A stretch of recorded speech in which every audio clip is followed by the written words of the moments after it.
Hello anime lovers, स्वागत है आपका वाइपर एनीमे एक्सप्लेन्ड चैनल पर। और आज हम देखेंगे मैशले मैजिक एंड मसल्स के सीजन 2 के एपिसोड नंबर 3 को। तो चलिए जानते हैं आगे की कहानी को बिना किसी देरी के। एपिसोड की शुरुआत में हमें बताया जाता है कि हर डॉर्म के अंदर जो सबसे टैलेंटेड स्टूडेंट होता है उसे उस डॉर्म का परफेक्ट कहा जाता है। जैसे लैंग डॉर्म का परफेक्ट एबल है, एल्डर डॉर्म का परफेक्ट रैन है, वैसे ही ऑर्का डॉर्म का परफेक्ट मैक्रॉन है। इन तीनों में डिवाइन विजनरी बनने की काबिलियत है। कुछ सालों पहले 13 से 15 साल के स्टूडेंट्स के लिए एक टूर्नामेंट रखा गया था जिसमें मैक्रॉन ने अकेले ही बाकी सभी को हरा दिया था और वो उस समय सिर्फ 9 साल का था और अब वो ऑर्का डॉर्म का परफेक्ट है। जब मैक्रॉन मैशले के घर उस पे अटैक करने जा रहा था तो रैन उनका रास्ता रोक लेता है। मैक्रॉन कहता है कि अब उसे एक डिवाइन विजनरी से भी लड़ना पड़ेगा, इसमें तो मजा आएगा। इसके बाद मैक्रॉन वहीं बैठकर पियानो बजाने लगता है और सबको अपना संगीत सुनाता है, पर रैन को समझ नहीं आता कि ये क्या कर रहा है। फिर मैक्रॉन बोलता है कि जरूरी नहीं कि हर पावरफुल मैजिक यूजर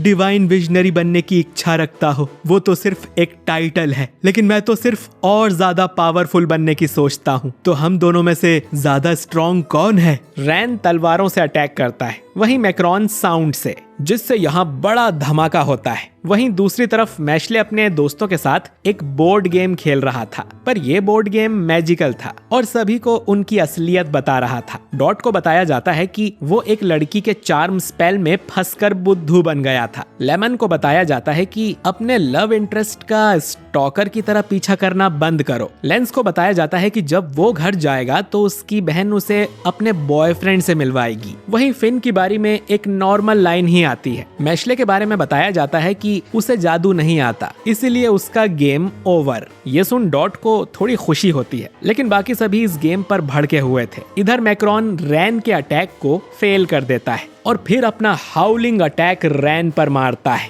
जिससे उसके चारों तरफ ढेर सारे साउंड्स आ जाते हैं। अब अगर रैन ने कोई स्पेल कास्ट किया तो ये साउंड्स बॉम्ब की तरह फट जाएंगे, यानी रैन अब कुछ नहीं कर सकता। मैक्रॉन बोलता है कि तुम जानते हो मैं मजे के पीछे इतना क्यों भागता हूँ? आर्ट, लव, स्पोर्ट्स, जुआ, नशा या शायरी, एक नॉर्मल लाइफ जीने के लिए इनकी बिल्कुल जरूरत नहीं होती, फिर भी हम इनका पीछा क्यों करते हैं? क्योंकि बोर होना भी मौत के बराबर होता है। हम मजे के लिए ही जीते हैं, लेकिन तुम दूसरों के कामों में टांग अड़ाते हो। कितने बोरिंग हो तुम। रैन बोलता है कि मैशले एक बेशर्म लड़का है, इतना कि उसने मुझे कहा था कि वो बिना जादू के ही डिवाइन विजनरी बन के दिखाएगा और पूरी दुनिया की सोच बदल कर रख देगा। इसके बाद अचानक ही रैन के अंदर कुछ होने लगता है। दूसरी तरफ नेरी हेडमास्टर वॉलबर्ग को इस फाइट के बारे में बताता है कि कहीं रैन मैक्रॉन से हार न जाए। जो सुन वॉलबर्ग हंसते हुए नेरी से पूछते हैं कि वो मार्क्स के बारे में कितना जानता है, जिस पर नेरी बताता है कि मैजिक पावर के हिसाब से लाइंस बढ़ती हैं। वॉलबर्ग कहता है कि हमारे स्कूल में डबल लाइनर्स तो बहुत हैं, लेकिन ट्रिपल लाइन वाले बहुत कम हैं। 2 लाइंस का मतलब है कि खुद मैजिक ने तुम्हारा टैलेंट पहचाना है, पर 3 लाइंस का मतलब है कि खुद गॉड ने तुम्हें चुना है। और सबसे कम उम्र में 3 लाइंस हासिल करने वाला और कोई नहीं बल्कि रैन है। इधर हम देखते हैं कि रैन के चेहरे पर एक तीसरी लाइन भी आ जाती है। रैन कहता है कि वो मैश के रास्ते में किसी को भी नहीं आने देगा। इधर फिर से मैशले का गेम ओवर हो जाता है, तो वो घर से बाहर चला जाता है और जंगल में भागने लगता है। सबको लगता है कि मैशले बहुत दुखी हो गया है क्योंकि उसके पास मैजिक नहीं है। वो उसकी जगह होते तो उन्हें भी बुरा लगता, लेकिन मैशले तो जंगल एक बड़ा सा क्रीम पफ खाने आया था। अगर उसके दोस्त ये देख लेते तो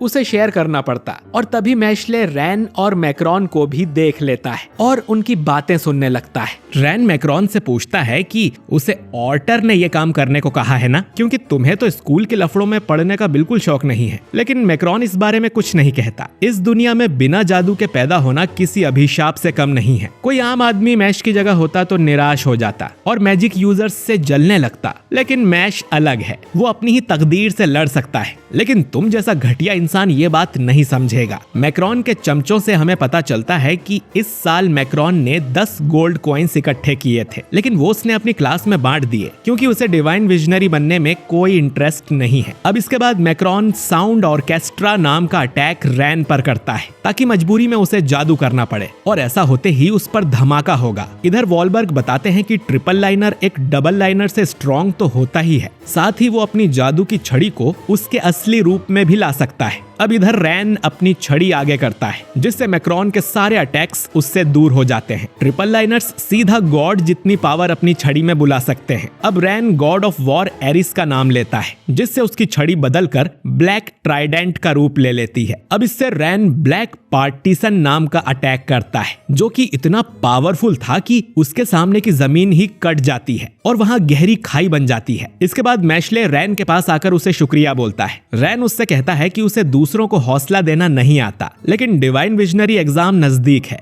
मैशले जैसा अभी तक दुनिया में कोई नहीं आया, तो उसे अपनी पूरी ताकत लगाकर जीत हासिल करनी होगी। दूसरी तरफ हम देखते हैं कि मैक्रॉन अपने चमचों के साथ बच निकला था, लेकिन वो लोग बुरी तरह से घायल हो गए थे। मैक्रॉन ये भी कहता है कि रैन का अटैक सेकंड स्पेल जितना पावरफुल था। मैक्रॉन भी उसके जवाब में सेकंड स्पेल कास्ट कर सकता था, लेकिन अपने चमचों को बचाने के लिए उसने वहां से भागना ठीक समझा। लेकिन अभी तो असली मजा शुरू हुआ है। इसके बाद मैशले और उसके दोस्त वापस स्कूल आ जाते हैं। मैशले ने जब एबेल को हराया था तो उसे जो कॉइन्स मिले थे उसमें 3-3 कॉइन्स उसने अपने दोस्तों में बांट दिए थे ताकि वो भी सिलेक्शन एग्जाम में हिस्सा ले सकें। लेकिन अब फिन को डर लग रहा था। बाकी सब लोग सिलेक्शन एग्जाम के लिए तैयार हो रहे थे और डॉट को तो रात में नींद ही नहीं आती। इधर मैशले से उसके फादर कहते हैं कि उन्हें पता चल गया है कि मैशले का राज खुल चुका है। इसके लिए वो खुद को दोषी ठहराते हैं कि वो मैशले को एक नॉर्मल लाइफ नहीं दे पाए। पर मैशले कहता है कि मैं खुश हूँ, आपने हमेशा मेरा ख्याल रखा, मुझे इतने अच्छे दोस्त मिले और मुझे ढेर सारे क्रीम पफ भी खाने को मिलते हैं, तो मैं बहुत खुश हूँ और इसके लिए आपका शुक्रिया। कुछ समय बाद सिलेक्शन एग्जाम का दिन आ जाता है। डिवाइन विजनरी बनने के लिए 3 पड़ाव होते हैं। पहला कॉइन्स इकट्ठा करना, दूसरा है डिवाइन विजनरी कैंडिडेट एग्जाम और तीसरा है डिवाइन विजनरी फाइनल एग्जाम। अब वैसे तो 5 गोल्ड कॉइन वाले स्टूडेंट को ही कैंडिडेट एग्जाम देने का मौका मिलता है, लेकिन इनोसेंट जीरो के कारण इस साल एग्जाम बहुत जल्दी रखा गया है और इसमें हिस्सा लेने के लिए स्टूडेंट्स के पास सिर्फ 3 गोल्ड कॉइन्स होने चाहिए। इसके बाद हमें हिस्सा लेने वाले सभी स्टूडेंट्स दिखाए जाते हैं। इस बार मैक्रॉन ने भी हिस्सा लिया था ताकि वो मैशले की परेशानी बढ़ा सके। वही मैशले अकेला था जिसके पास 7 गोल्ड कॉइन्स थे। अरेना में आने से पहले ऑर्टर मैशले का रास्ता रोकता है और मैशले को धमकी देता है कि उसके जैसे बिना जादू वालों की उस दुनिया में कोई जगह नहीं है। लेकिन मैशले उसे अपने मसल्स दिखाने लगता है और उसने अपने सारे मसल्स को भी नाम दिए थे जो कि मैशले को मोटिवेट करते हैं। मैशले फिर ऑर्टर से कहता है कि मैं तुम्हें भी देख लूंगा और फिर वो भी अरेना में आ जाता है। लेकिन मैशले को देखते ही लोगों में बातें होने लगती हैं कि ये तो वही लड़का है ना जिसे जादू नहीं आता, इसे सिलेक्शन एग्जाम में आने भी कैसे दिया गया। इसके बाद सभी मैशले को बू करने लगते हैं और चिल्लाते हैं कि इसे घर भेजो, पर मैशले को इनसे फर्क नहीं पड़ता।